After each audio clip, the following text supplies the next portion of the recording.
The message arrived at 03:17 a.m. No return address, no sender ID, no explanation, only coordinates. Dr. Elias Mercer was awake when it came in because sleep had abandoned him 3 years earlier, the same year the Arctic Listening Array began hearing things it was never designed to hear. He stared at the screen of his encrypted satellite terminal as the numbers glowed faintly in the dark of his cabin. 74.492 degrees north, 41.883 degrees west. Northern Greenland, the dead zone. Mercer's breath slowed. He already knew what lay at those coordinates. Nothing. Or at least, nothing that should. The terminal chimed again. A second packet unfolded on the screen. A short audio file, just 12 seconds long. He hesitated, then pressed play. At first, only static.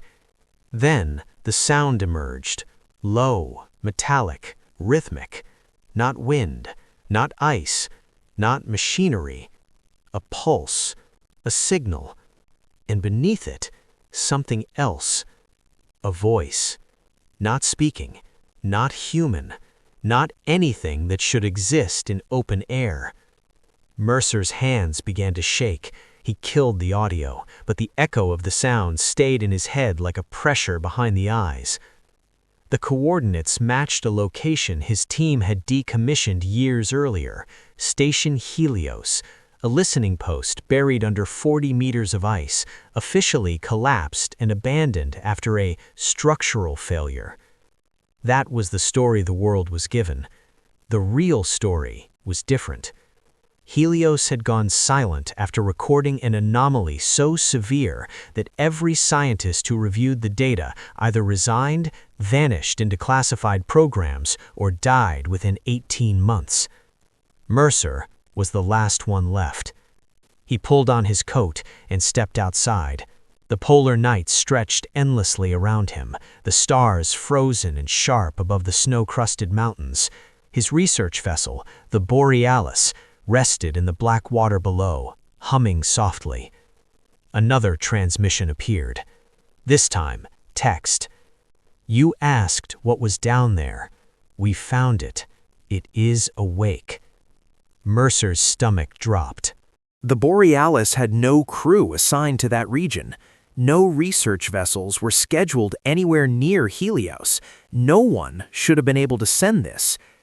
Except someone standing on top of a station that officially did not exist anymore.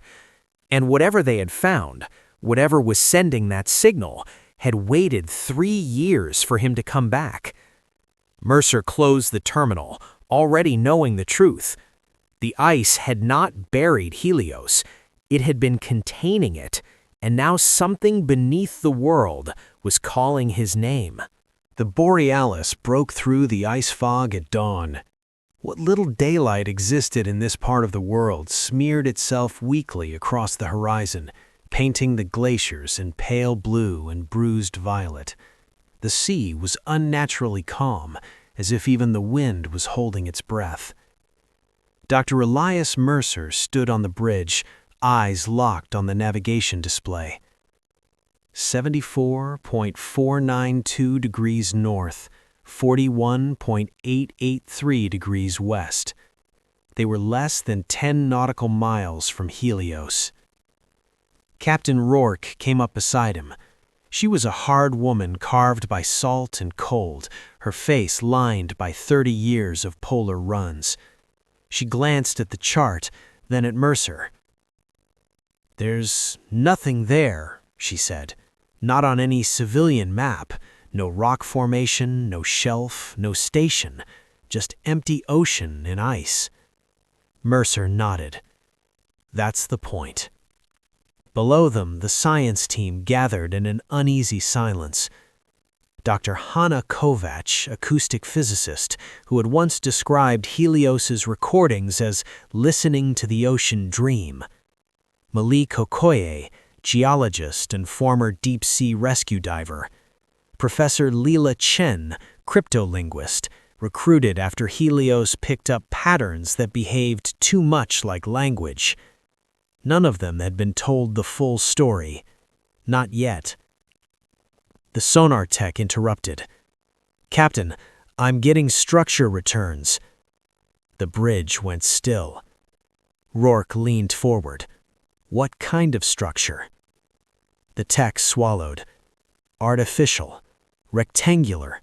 Too regular for geology. It's buried under the ice shelf, about 40 meters down. Mercer closed his eyes. They had not been imagining it. Helios was still there. The official collapse report described an ice shear destroying the station, crushing it beyond recovery. The satellite images had been altered. The funding had vanished. The personnel were scattered into sealed programs. And yet, the station had remained, waiting. The Borealis eased closer. The sea beneath them darkened, thick with shadow. The ROV crew prepared the descent vehicle, its lights cutting into water so black it seemed to swallow illumination itself. When the drone slipped beneath the surface, the main screen came alive.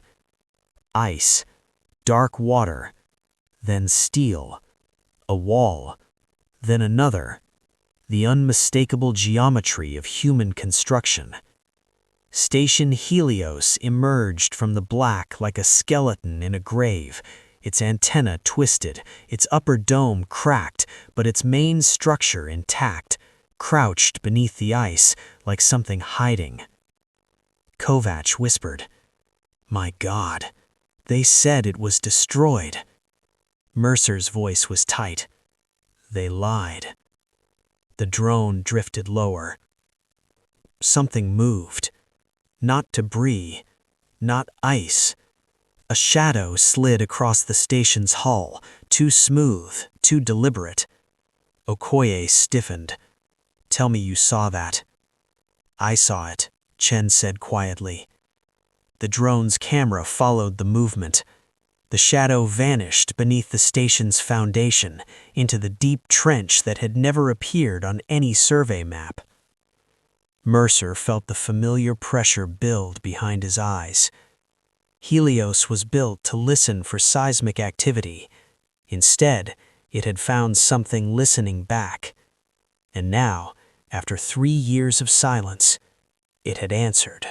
They reached the access hatch at 14:09 hours. The ROV's lights revealed the station's main docking ring, half entombed in ice, its steel skin pitted and scarred by pressure and time. The Helios insignia was still visible beneath layers of frost, a stylized ear encircled by waves. Listening to the deep. Rourke's voice crackled through Mercer's headset. "Pressure seal looks intact. That's not possible." "It is," Mercer said. "They built Helios like a coffin." Okoye and Kovacs prepared the manned descent capsule, a 2-person sub rated for polar crush depth. Chen insisted on joining Mercer inside. Rourke remained aboard the Borealis, monitoring from above. The capsules slipped beneath the ice. Light faded quickly. The water darkened into something thick and endless. The only sound was the hull's slow, aching protest under pressure. At 40 meters, the lights of Helios filled the viewport. The station looked dead, but not abandoned. They docked with a dull metallic thud. The capsule's clamps locked. For several seconds, no one spoke. Then Chen exhaled. "It feels like it knows we're here." Mercer keyed the airlock. Inside, Helios was frozen in time. Emergency lights still glowed red along the corridor, running on auxiliary power that should have failed years ago. Frost coated the walls in feathered patterns. Equipment lay scattered, half-packed, half-abandoned. Someone had left in a hurry. Kovacs' voice came through the comms. "Acoustic chamber is intact. No structural collapse. No sign of impact trauma. The collapse report was a fabrication." They moved deeper. In the control room, data terminals flickered faintly. On the main display, a waveform was still scrolling. Active. Mercer felt his heart stumble. "It's still recording," he whispered. Chen approached the console. "The array has been running this entire time." Mercer nodded slowly. "And no one was supposed to know." Okoye's voice cut in. "I've got movement on thermal." "Inside the station?" Rourke asked. "No, below it. The trench, the place the shadow had gone." The waveform on the monitor spiked violently. A new sound bled through the speakers. Low, vast, rhythmic. The same pulse Mercer had heard in the transmission, but now it was louder, closer. Chen stared at the readouts. "That frequency, it's not seismic, it's not biological, it's structured." "How structured?" Mercer asked. She swallowed. "It's responding." The station's lights flickered. Far beneath them, something shifted in the dark, and Helios began transmitting again. Not to them, but to whatever was listening below. The trench was not on any chart. Not civilian, not military, not classified. Helios's original geological scans showed nothing but solid seabed beneath the station, but the updated imaging on the control room monitors now told a different story. A vast, unnatural cavity yawning open directly below the foundation pylons. Okoye's voice was tight. "That trench is new." "No," Kovac said. "It was always there. We just weren't allowed to see it." The seismic ray had been filtering something, hiding the deepest returns behind layers of false data. Mercer understood then. Helios had never been a listening station. It was a lock. The station's downward-facing sensors came online one by one, illuminating the void beneath with long-range sonar. The image resolved slowly. The trench was not a crack in the earth. It was a shaft, perfectly cylindrical, miles wide, dropping so deep the instruments could not find its bottom. Chen stared at the geometry. "That's not natural erosion. Nothing on this planet does that." The pulse surged through the station, stronger now. The metal beneath their feet thrummed in resonance. Mercer pulled up the oldest archive data, files he hadn't been permitted to access since the project's closure. The first recordings, the day Helios was activated. A single line scrawled across the engineer's log. "Signal detected before drilling began." They had not found the shaft. They had built Helios on top of it. The shadow passed again across the external cameras, larger this time, its outline distorting the water around it like heat in air. Okoye whispered, "That's not a submarine." Komach's sensors spiked. "The pulse is increasing. Whatever it is, it's synchronizing with our power grid." The station's lights dimmed, then steadied. Below them, the shaft glowed faintly on sonar, its interior walls reflecting patterns no rock should reflect. Mercer felt a cold certainty settle into his bones. This thing was not buried by accident. It had been sealed, and Helios had been its door. Chen turned to him slowly. "Elias, what exactly did your original team hear down here?" Mercer's voice was barely audible. "Something that learned our languages in less than 6 hours." The pulse deepened, the shaft responded, and from far beneath the ocean floor, something ancient shifted, not waking, but realizing it was no longer alone. The signal was not random. That truth hit the team like ice water. Chen worked the console, hands flying as she stripped away layers of interference and distortion. The waveform sharpened, resolving into repeating structures, clusters, intervals, pauses. "It's segmented," she said, "like syllables." Kovac overlaid spectral analysis. The frequencies fall into precise ratios, mathematical. Mercer watched the patterns scroll. He had seen them before, in the classified archive that ended Helios. "They're using prime number sequences," he said. "Same as the first recordings. They know we recognize intelligence that way." Okoye felt the station hum beneath his boots. "So this thing, it's talking to us?" Chen hesitated. "No, it's answering." The original log surfaced on Mercer's screen, time-stamped 3 years earlier. "Contact established. 0214 UTC. Non-human structured response confirmed." The room was silent except for the pulse. Chen ran the data through her models. Patterns began to emerge, not words but relationships, cause and effect, direction, reference.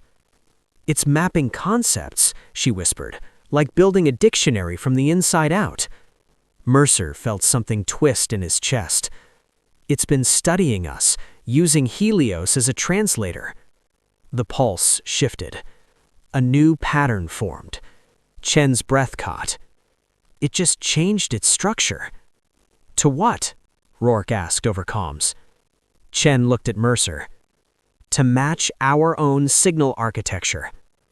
They watched as the waveform reorganized itself into human-style packet encoding. The deep had learned how to speak. The station shuddered. From far below, the shaft's walls glowed brighter on sonar, the light not reflected, but generated. Kovac's instruments went wild. "Energy output is climbing. It's drawing power from the station's grid." Rourke's voice sharpened. "Helios was never designed to feed anything down there." Mercer already knew the answer. "No," he said quietly. "It was designed to keep something from reaching up here."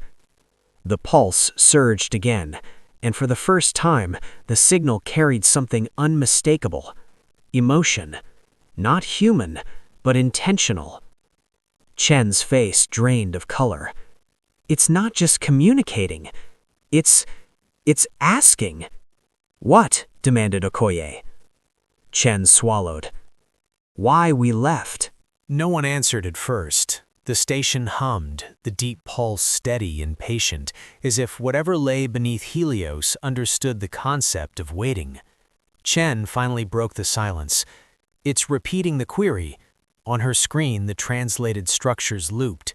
Departure, cause, absence, reason, return, intent. Okoye let out a slow breath. "It wants an explanation." Mercer's throat felt dry. 3 years ago, we cut the feed and sealed the station. That was our answer." The pulse intensified. The shaft below flared brighter, the light rolling upward through the water like something breathing. Kovac's voice trembled. "It doesn't understand abandonment. It's confused." Rourke cut in sharply. "Then we don't teach it." But Helios was already teaching it. The station's systems continued exchanging data with the deep structure automatically. Years of archived human transmissions, scientific language, military encryption formats, linguistic samples, even fragments of civilian radio. A civilization's fingerprint. Mercer realized with a sick chill that Helios had been a library, not for them, but for it. Chen turned toward him. "Elias, if it's asking questions, then it's forming models. If it's forming models, it's predicting," Mercer finished. The pulse shifted again. The waveform stabilized. A new translation block appeared. "Surface, inhabited. You, from, surface. Return, for, us." Okoye whispered, "It thinks we came back for it." No one contradicted him. Mercer's console began to display older, suppressed files, emergency notes written by the original Helios team before the shutdown order. It does not perceive itself as contained. It perceives itself as waiting for what it calls the open. The deep pulse rose in amplitude. Helios's power grid dipped dangerously low. Kovac cried out, "It's pulling more energy! It's testing limits!" Rourke's voice was ice. "Mercer, you have 30 seconds. Do we answer it or shut this whole place down?" Mercer stared at the glowing shaft beneath the station, at the structure that had learned human language in hours, that had waited in the dark for years, that now believed they had returned for a reason. He understood then what the original team had feared. If they answered the question, they would become part of the conversation, and conversations change things. Mercer looked at Chen. "We respond," he said. Rourke inhaled sharply. "God help us." Mercer typed. "You were sealed to protect us." The pulse stopped. For the first time since their arrival, the deep went silent. The silence lasted 12 seconds. In that space, no one breathed. The station's instruments froze on their last readings. The ocean itself seemed to pause, as if waiting for the next line of a sentence. Then the pulse returned. Not louder, not stronger, different. Chen's console flooded with new structures, complex, layered, accelerating. Her hands trembled as she watched the translation engines struggle to keep up. "It's reorganizing everything," she whispered. "It's building higher-order constructs." Mercer felt a weight settle over him. "It's choosing its words." The reply resolved slowly on the main display. Protection. Unnecessary. The pulse deepened. We were never contained. Okoye's blood ran cold. Then why build Helios? Another surge of symbols formed. You built Helios. We allowed it. Kovac backed away from the console. "That's impossible." Mercer shook his head. "No, that explains everything. The earliest Helios data, the pre-construction signal, the shaft discovered after they began drilling. They hadn't found the anomaly. They had been guided to it." The reply continued. "We learned your fear. Fear created the lock." Chen whispered. "It thinks Helios was our decision." Mercer swallowed. And in a way, it was. A final message assembled itself, the translation engine struggling under its complexity. Open was never below. Open is above. The shaft beneath Helios flared with light. The station lurched violently as its foundation pylons screamed under new pressure, not from below, but from something shifting inside the shaft. Rourke's voice exploded through the comms. "Mercer, your station just triggered massive ocean displacement readings. Something is moving upward." Okoye stared at the sonar display. The shadow they had seen earlier was no longer circling the station. It was aligning, positioning itself directly beneath Helios, preparing. Mercer finally understood the true purpose of the question. Return intent? It had not been asking why they came back. It had been asking if they were ready.